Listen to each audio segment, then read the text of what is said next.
just had. The Prime Minister, for the first time in this general election campaign, has interacted with the British public. How about that? And they rang in, they asked her questions, and they certainly, the people that rang in, were not pushovers because they asked her tough questions.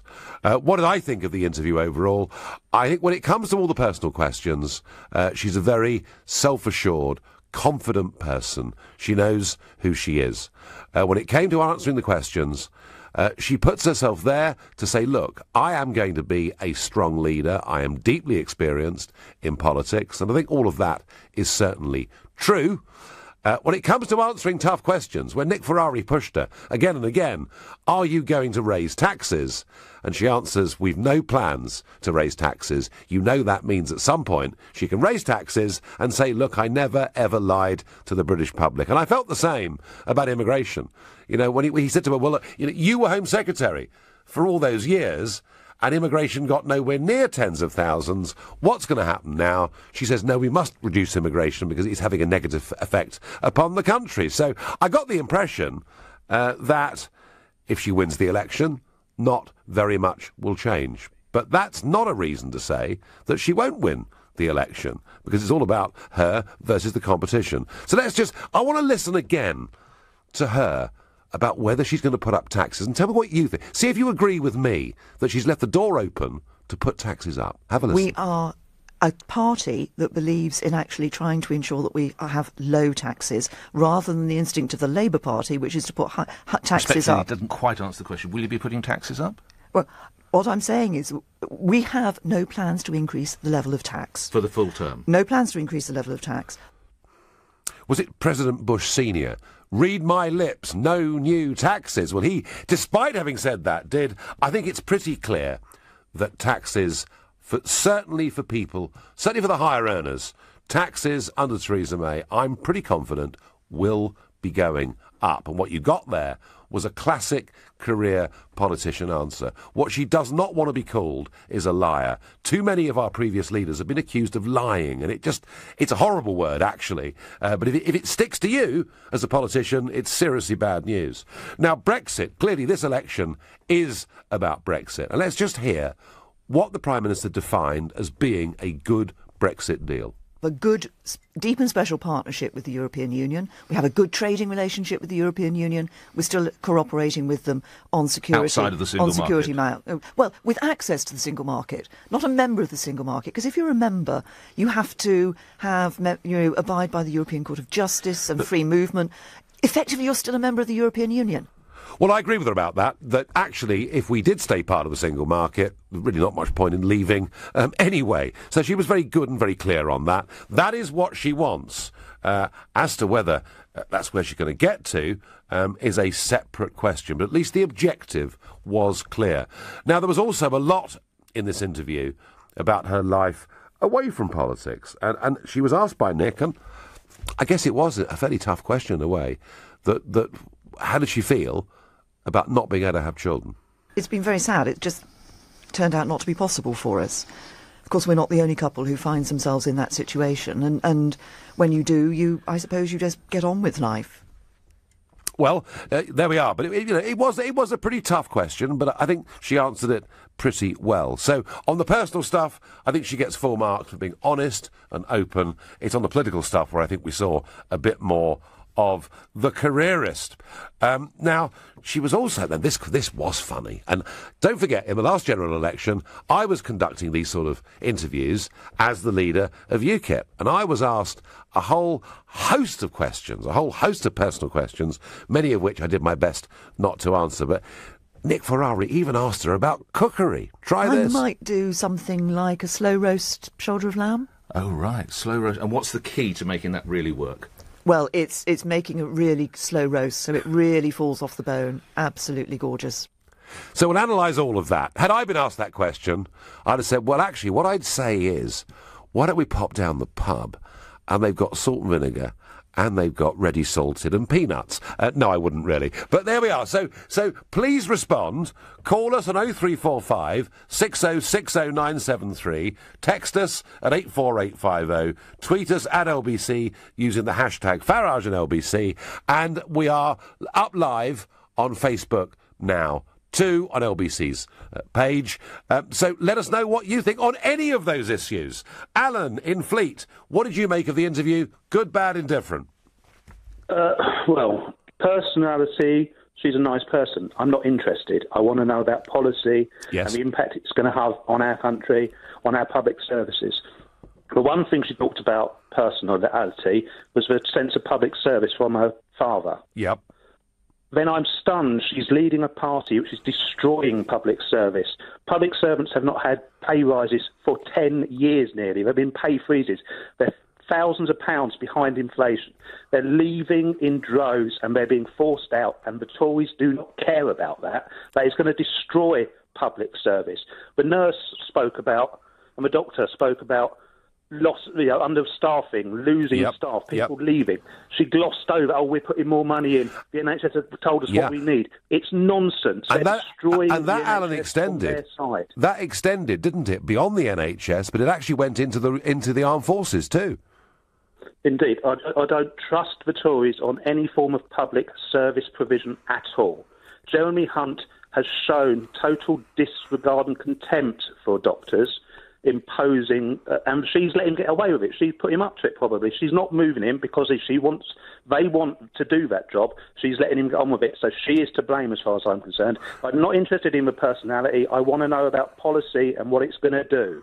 And the first half of that interview was ultimately a waste when we could have been challenging her about what her party will do to this country. Alan, I do understand that, but I repeat the point that British general elections, even though it's one member under first past the post per constituency to form a parliament, I'm afraid that they've become presidential. And because of that, it increasingly is about the personalities. And that, I think, is the reason that Nick asked those questions in the first part of the interview. When it comes to public services, I mean, clearly morale is bad in the armed forces. It's bad in the National Health Service. And last night we were debating education, and some indication from teachers that it's not very good in the education system either. Where do you think, Alan, the Tories get this wrong, or what is it Theresa May is missing? Is it about money, or is it something more fundamental? I think it's a fundamental concept. They do not want a big state. They want a little state. They want as few ties to the public service as possible. They want to push everyone out into the private sector, and that's not workable. And the bit you talked about tax, I don't think it's only going to be a change of tax on high earners. I think they're going to get off lightly in comparison. They're going to attack tax on VAT, which is going to impact on the lowest paid most, and they'll up national insurance, which will impact on all the low paid. Well, I think VAT... That's where it's going to hit. VAT they're going to keep, I think, where it is. But I sense, Alan, that the door is open for tax increases, possibly for quite a lot of us. Alan, thank you. Alan, completely unconvinced by what she said in response to disgruntled public sector workers from both the military and the National Health Service. I get on Twitter, what's wrong with you lot? She did well. She answered the questions she was asked about. Grow up, says Noah on Twitter. Why go to all the fuss? A way to a man's heart is through his stomach. Quarter pounder meal twice, says the dap. I quite like that. Actually, Nick's question was, if Donald Trump was coming round for dinner, what would you cook him? And I do happen to know that Trump likes quarter pounders and KFCs and all that kind of thing. So actually, why waste all your time? Because he'd probably prefer to have that. What exactly was that? Pointless and way too easy on a leader who has caused so much suffering, says Jackie. Well, these are all points of view. But I think on policy, Jackie, and you may say, the personal bit wasn't necessary. But on policy, she was asked some tough questions, and she was asked them more than once on several occasions. And sometimes with an interview, it isn't just because the interviewer screams and shouts that it makes it a tough interview. By asking a question gently, in some ways, how you answer that, perhaps people listen to it really rather more. With some interviewers in this game, and again I'm speaking from deep, long experience, with some interviewers in this game, it becomes more of a gladiatorial joust. actually it becomes more about the personality of the interviewer and the interviewee than it does on the answers that have been given by the interviewee. And I don't think Nick fell into that trap for one little moment. Fed up of hearing about how she slow roasts. Maybe she should work on a trade deal first, says Alfie. So we're getting a lot of different reaction in here. George in Stratford-upon-Avon. Put us all right. Put us all right. Was it a good interview? Was it a bad interview? Come on, solve it for me. I thought, first of all, I'm a big admirer of yourself, and I think if it wasn't you, you'd be in the Tories. Right? Don't know what you were in when you were in the city, but you probably didn't vote Labour. I thought it was excellent. I've been a Conservative voter since Harold Macmillan, and I firmly believe, never voted anything else, not even when Wilson was in or. So that was 1958. 8, right? So you weren't around then, Nigel, were you? So no, George, I wasn't not that far away, but I was. So you are of pensionable age, George. Would that be right? I am. Yes, Yep. I'm the old 70, the 70. Yeah. Yep. But, I used to drive a cab in London. I picked you up a couple of times before you were famous. Oh gosh, did you really? Yeah. You gave me a tip. God, thank goodness for you that. would, because you're British through and through, aren't you? Well, was I well behaved, George? Yeah, you weren't intoxicated or anything like that. Well, no, that's very unusual. No. And I think if you had her around, she'd come and she'd have a gin and tonic, I think. Right. But on a serious note, I think she's. Listen, you know yourself. You've been in politics a long time and worked in the city. That prime ministers have a short lifespan. Thatcher probably had, first year like Blair, first year pretty good. Then the Falklands saved her, and then it all kind of goes wrong. So at some point, she'll win the election by a landslide. I feel that the public would get disillusioned. I mean, I can't remember anyone since all those prime ministers really that she always get criticism, don't they? But I think because in a positive way, she couldn't have children. But how many prime ministers have been in number 10 without Ted Heath? I can't remember another one. So in a roundabout way, she will.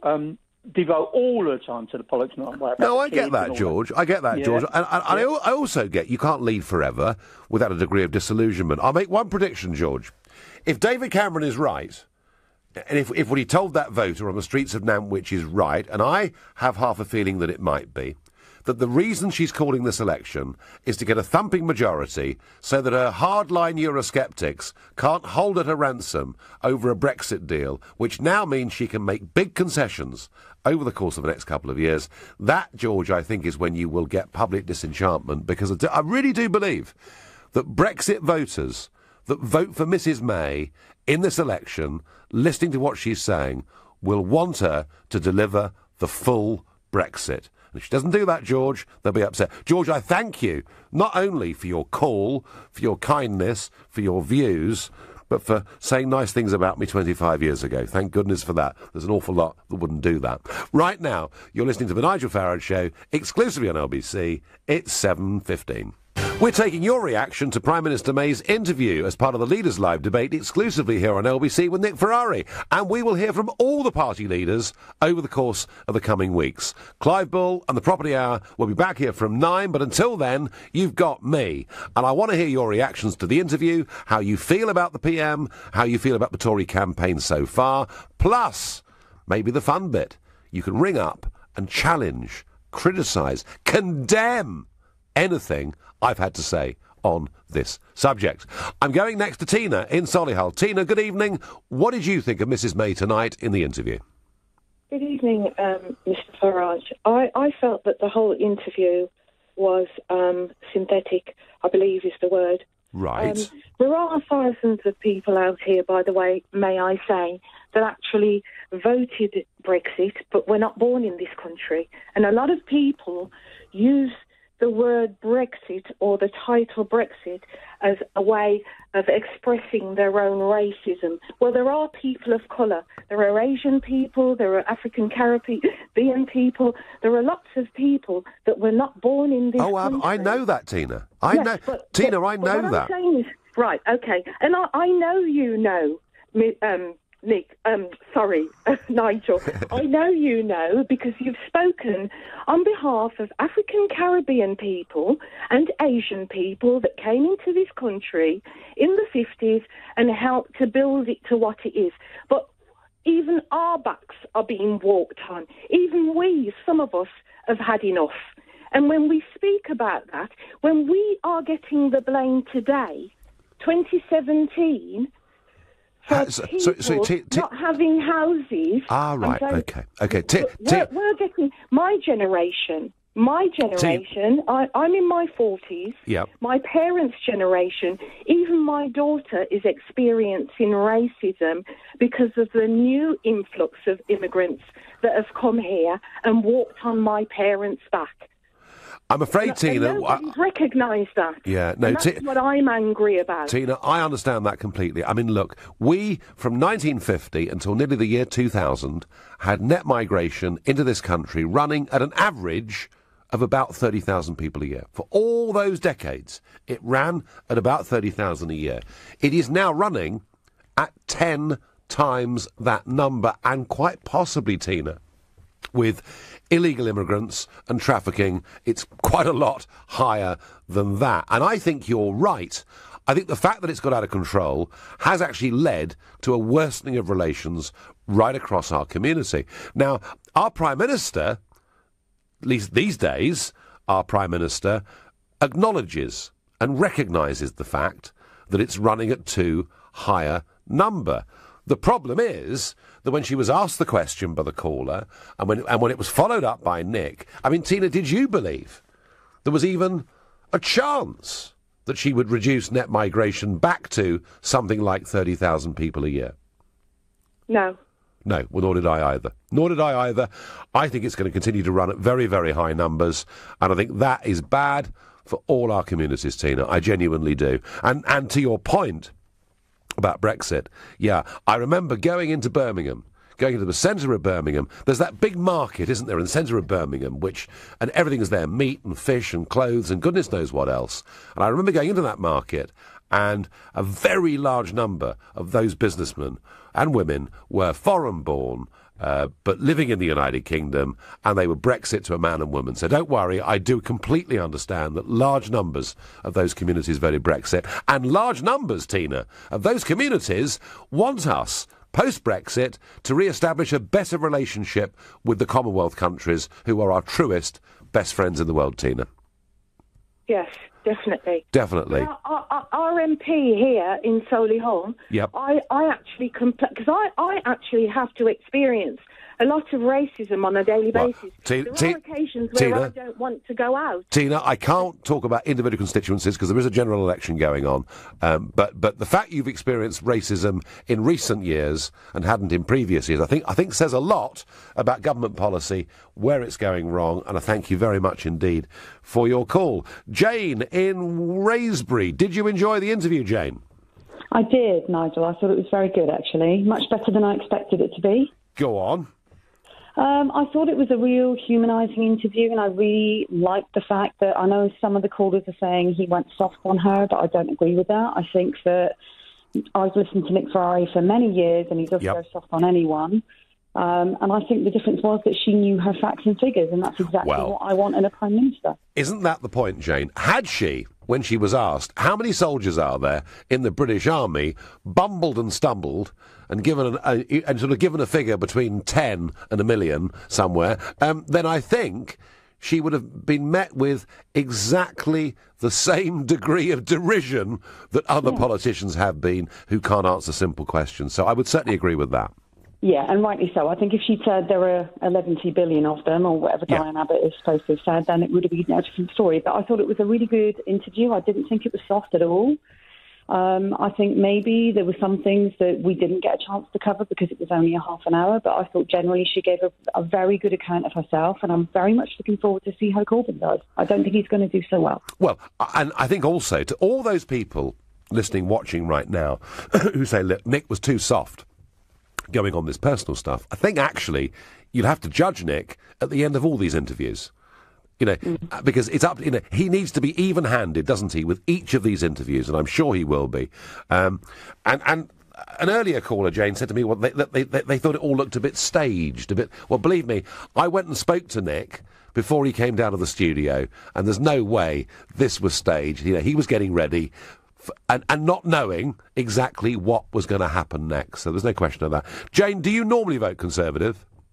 I do, normally. I was a little unsure this time around, to be honest, because of the whole Brexit thing, and I am a Brexiteer, so I have a different view on this than some of your listeners might do, but I guess I've kind of looked at some of the Lib Dem stuff and tried to balance that, but for me, I think Theresa May is the right leader for me. Lovely. Jane, I thank you, and I'm going to ask Connor in Nunhead. Connor, good interview, bad interview? Has she got your vote? I think she did very well, but I think anyone could have told you that she was good at presenting herself before the interview. I think, like you said a minute ago, we should compare her interviews to Corbyn's and the next ones that we're having over the next 4 weeks. Yes.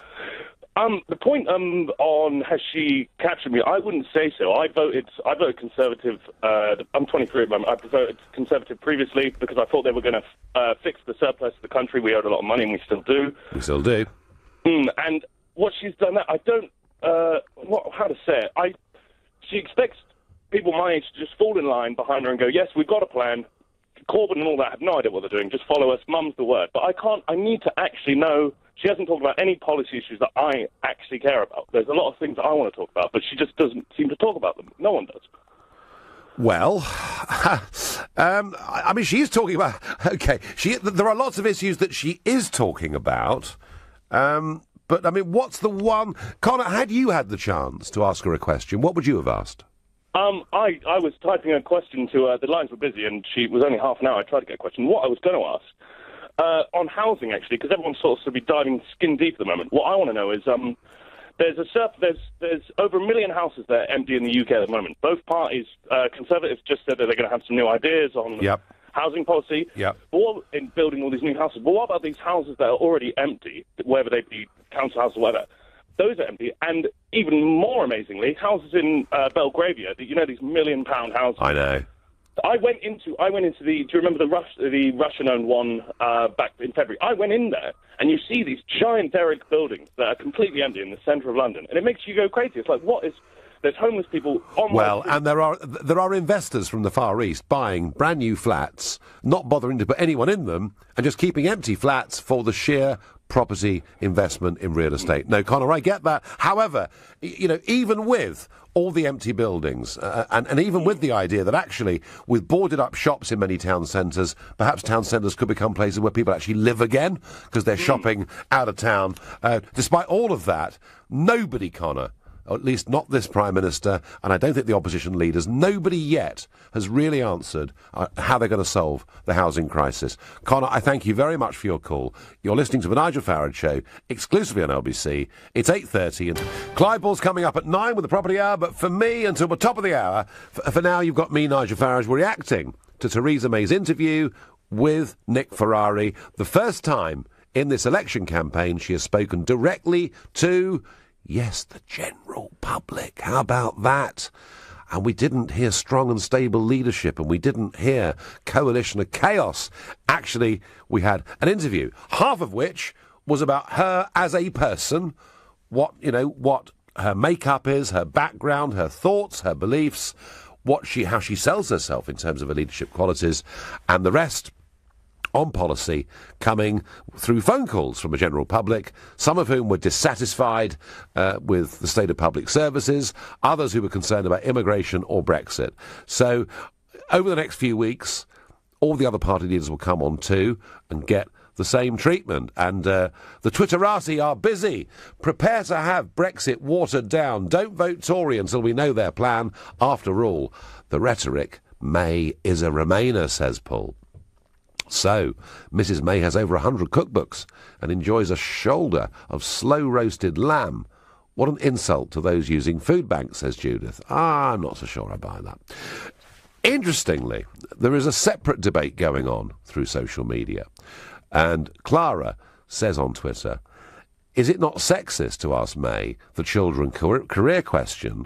Because I never hear it being asked of male politicians. And I've got another one, an anonymous text. Can you tell me why male politicians never get asked about their childless state? Well, I guess there is a biological reason that this question gets asked, but actually, there are probably as many men in the country in relationships who haven't got children that perhaps would have wanted to. But you're right. I don't see a time when male politicians are going to get asked that question very soon. Well, Zane says, swinging my vote to the Conservatives. Well done, Theresa May. Most of you enjoying the interview. Most of you thinking that it was good.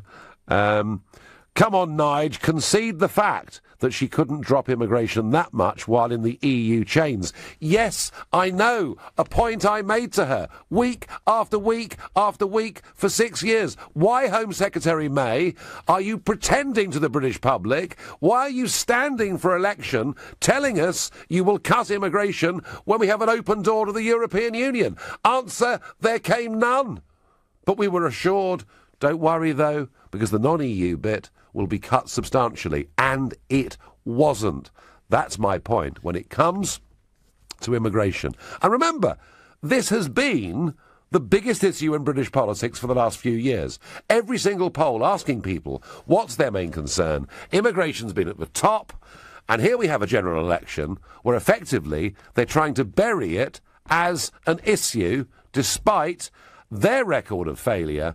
And as for the Labour manifesto, well, of course, it's all been read already, but it looks like the Labour manifesto is basically not even going to attempt to control immigration at all. Steve, in Burgess Hill, did you enjoy the interview?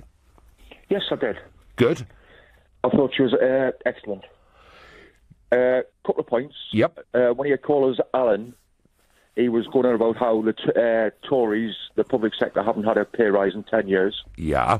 Which I don't believe that the Tories were in power 10 years ago. That's very true, and there have been public sector pay rises, just not very big ones. Yes, and I also believe that when she talks about mental health in the Equalities Act, I believe that there's quite a bit more needs doing than just work as Equality Act within the health service. Yeah, I mean, mental health has been really put to the back of the queue, hasn't it, for a very, very long time, Steve? Well, I'm lucky because I've been in the mental health service now for a year. Yeah. But as I was saying to your producer, I've had more problems with the Department of Work and Pensions than anybody else. Have you? Yeah. Right. What, obstructionism or just bureaucracy not connecting or...? I've got all these medical professionals telling me that I've got complex PTSD. Yeah. I'll never get well from it. Yeah. They're teaching me how to manage it. Yeah. But then you write to the Department of Work and Pensions, fill all the paperwork, and you've got to go for an assessment. Yeah, I've heard this before, that it's not very joined up. But I suppose, frankly, Steve, you could make that point to May or Corbyn or any of the other big leaders, couldn't you? It's not just them. It's in general that mental health needs a bigger stage. Yeah. No, well, do you know something? I think it's getting it. And I think, we did a show a few months back purely on mental health, and we got the lady that runs SANE to come in and explain to us how difficult it's been for those campaigning on behalf of mental health. But, Steve, I tell you something, it is now being listened to, and I wish you well in terms of the treatment with your condition, and thank you very much indeed for your call. Terry in Blackpool, good, bad or indifferent? Terrible. Right. Awful. In fact, I would say it was an insult to my intelligence, frankly. It really was. I mean, the first part of the interview, in my opinion, was just like to garner sympathy. The point about having no kids and losing a parents at an early age. Yeah. Later on, a couple of good questions from people, but Farage never came back enough. He never kind of badgered her enough, like on the immigration question. The question was, why should we believe you after promises that have been made before? Okay. And she didn't answer that question. Ferrari should have got it, and he didn't. And you, Nigel, I've had some very difficult interviews, and I've seen them. Oh, so I certainly have, Terry. God. Of course you have, and we've seen that. What were you wouldn't give for that interview? Eh? I mean, it was a stroll for her. And Ferrari, I've seen him before, and he's with some people. You know what I mean? He goes the extra mile, but he certainly didn't do that today. Well, yeah, look, he's taken an approach to this interview that he will replicate with Corbyn and all of the others, Terry. That's the point. He does need to be consistent, and I completely get that, and I totally understand that. But I do think, actually, all right, we had the personal stuff, and you think it was a means of her, getting sympathy. But on immigration, for argument's sake, he did question this. I mean, let's just have a little listen to it. Terry, stay there. Listen. The way that you do this is by ensuring that you're constantly working at this system. What happens with you were Home immigration? Secretary. It's not like you were in charge of Northern Ireland or you're in charge of culture, media and sport. You were the one who could have influenced it, and you just haven't, as the caller suggests. And we did influence it, Nick. We did see net migration coming down. We did make changes. We saw over 900 colleges closed because people were being able to abuse our immigration system and effectively come here to work rather than to study. So, Terry, he did challenge it pretty toughly, didn't he? To a point, he did. But the question was, why should we believe you? And that's what everybody else is asking. Yes. I mean, the promise before, why should we believe you? And he didn't get at that at all. And I've seen him interview people, Diane Abbott and what have you, and quite rightly, put her to the sword. Yeah. Absolutely. And he didn't do that. He didn't do that today. And we had ample opportunity to. And, I don't think he gave 100%. For whatever reason, OK, well, that's a matter of opinion, Terry, of course. And tell me something. Do you believe Theresa May when she says she's going to cut immigration? No. Do you know what, Terry, in Blackpool? Nor do I. And I thank you very much indeed for your call. Amanda in Hereford, what did you think of the interview? Was she good? Hello, Nigel. I think she gave a competent performance. I didn't detect any warmth. In fact, she came over as a bit buttoned up and awkward, I think. At least we didn't get the strong and stable... I know. What a relief, wasn't it? Not to hear that. And we didn't get coalition of chaos, and I mean that was the best bit in a way, wasn't it? Yeah. I mean, I don't think the interview got to the kernel of things really, and it was all very well interesting. Very interesting hearing about her upbringing. I mean, she clearly didn't get the memo about St Francis of Assisi either, did she? But Amanda, when you say didn't get to the kernel of it, what do you think the kernel of it is with Theresa May's bid to win this election? She wasn't, but I think what I'm seeing is, I'm old enough to remember old Labour from the 70s. I don't see that in what Corbyn is offering, actually, but I can't remember a more vile collection of crooks, cheats and casuists as populate this current Conservative Party, and I think we're being manipulated.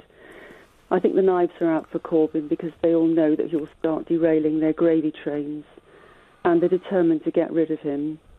Well, Amanda, that may be true, and we'll come to Corbyn, of course, in time when he does this interview. But whether I believe Theresa May and what she says or not, and I'm deeply sceptical. I think she's out of her depth, actually, and I shudder to think what she's going to be like in our negotiations. But Amanda, the point is... promoted beyond her ability. Amanda, the point is this. Whether I agree with her, whether I believe her on tax or immigration or whatever, and I'm pretty sceptical, as I've said tonight, when she's out there, it does, at least to the public, sound like a very clear message. I think the Labour problem, and I won't dwell on it now, but I think the Labour problem, Amanda, is that when Corbyn is asked a question like, are we going to leave the European Union, regardless of the renegotiations, 6 times in a row, he can't answer it. And that, I think, is the nub of where this general election is going at the moment. I think for it to change, Labour have to give some much, much clearer, conciser policy direction. Do you see what I mean? Yeah, I do. I make the point that she hasn't been out there, that they've been keeping her well away from the microphone because they know that Corbyn would just blow her out of the water, and that's why she won't do the debate. I mean, there must have been campaign managers face-palming all over the shop when she made the comment about fox hunting. I mean, we know the Conservative Party is populated by corporate gits who'd sell their grannies to a glue factory. And well, Amanda, you know, look, Amanda, I mean, I know you feel very strongly about this, and I've fought a long-running battle against the Conservative Party, but they're not all horrible corporate gits who go out and fox hunt. Amanda, I thank you for the passion that we got there from Hereford. You're listening to the Nigel Farage Show, exclusively on LBC. It's 8:45. You're responding, I'm responding, we're responding to Theresa May's interview live with Nick Ferrari earlier on this evening, when she even took calls from members of the public. And some of you think it was interesting to hear about the fact she hadn't got children, that her parents died when she was young, that she's got 100 cookbooks at home. Others think it was all too soft and they couldn't give a damn. They want to know about policy. Well, in the last half of the interview, you did get, or the last two-thirds really, you did get policy. You got criticism over the state of public services and morale. You've got criticism over the tens of thousands immigration figure, and a big question about tax and whether she will, as Prime Minister, put up tax, answer to which there clearly came none. I get on Twitter, glad to hear her clarify that we will leave the single market. Not sure if I trust the Tories to carry out a full Brexit, says Chloe. Well, Chloe, see what David Cameron said today. David Cameron, who clearly can't resist now being back in the front line, out campaigning on the streets of Nantwich, and says, yes, of course, we had to have the election. It's vitally important she has a big majority so that those that want extreme Brexit within her own party get watered down. So there you are. I have to say, it was the only time in the interview with Nick Ferrari where I saw Theresa May looking really discomforted, and she certainly, even if she does enjoy cooking, roasted shoulder of lamb, won't be cooking it for David and Samantha any time soon. Lee in Bedford, good, bad or indifferent, how was the interview? Well, not too bad, not too good, but a bit in the middle, right. I'd say. But I really wanted to ask her, thank her for bringing up, to do with mental health. It's about time that was highlighted properly now. I think that is now happening, Lee, isn't it? And I think in the next few weeks there'll be a lot more talk. Nick Clegg did talk about mental health in the last general election, and I think this time round it's going to get a much higher profile. Yeah. I also wanted to ask her a question. Yeah. I saw yesterday on the internet, I don't know, I hadn't seen it on the national or local news yet. There was a war veteran up in, I think it was York area yesterday. Yes. And Jeremy Corbyn was up there. Yes. And he wanted to ask Jeremy Corbyn about witch hunting veterans. Yes. With what's happened with the IRA and there is the case of this guy. He done a runner, and he was jeered because he wanted to know, and Labour activists were jeering him for wanting to know. I know. And the woman actually had a go at Labour activists, saying this man fought for this country for idiots, basically like you, were jeering him. You don't know what respect is, and you want people to vote for your party, basically. Yeah, it was a bad advert. Yeah, this is the case of the 75-year-old who has already twice been cleared of not behaving inappropriately in Northern Ireland back in the 1970s, who it appears is now for the third time under investigation and possibly trial. And yeah, I have to say the veteran, Corbyn's supporters, or some of Corbyn's supporters, really weren't very nice. Mind you, indeed, we had some people outside this building earlier who weren't really being very nice either. That's life, that's politics. Lee, who are you going to vote for, Lee? Well, I'm torn between UKIP and, obviously, Mrs May. So okay. I want to see what their manifestos say first before I decide. Very good. Lee, excellent. Thank you for your call. Phil in Crystal Palace. Hi, Nigel. So, how does that interview look to you? So it's a tale of two interviews, really, isn't it? The first half looked to me like a repeat is that of the because one you're? show. Is that Crystal Palace? It sounds like you're a football commentator. The game of two halves. Go on. I'm actually a Chelsea fan, mate. But oh right, okay, yeah. Okay. Crystal Palace, Upper Norwood, you might call it, but it's South London anyway. Okay, yeah, and of course, the team look pretty safe, don't they? Crystal Palace should be staying up in the. I think they look far from safe, to be perfectly honest. Well, they're on lost one of their key players. They're on 38 points, aren't they? But yeah, they are. However, I did think we were here to talk about May's interview, rather than Crystal Palace Football Club or in fact Jeremy Corbyn, to be quite honest. Go on. But the entire interview was interesting in its whole, but the first half is a repeat of all the material that was covered on the One Show on Monday night, I think it was. Yeah. Apart from shoes, obviously. Shoes clearly don't work well on radio, so... Yes. I'm just puzzled. Are these things that Mrs May is happy to talk about and wants to talk about? Half the programme taken up with talking about that, when clearly all the people that are ringing in are wanting to talk about real issues. They're wanting to talk about issues that are important to them personally, their financial issues, childcare issues, NHS issues, work issues, not cooking and childlessness and unfortunate bereavement, I'm afraid.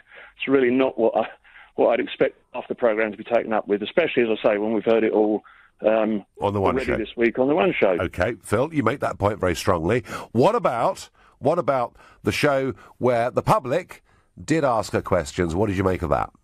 I thought it was excellent, actually, and I was actually pleasantly surprised at Nick Ferrari. I do think he gave her a reasonably hard time, and I hope it's commensurate with the other leaders when they come on. So, yeah, I thought it was very good, to be honest. It's what people want to talk about. Unfortunately, going on, we're still hearing more and more about her cooking, etc. But the issues raised by people were excellent.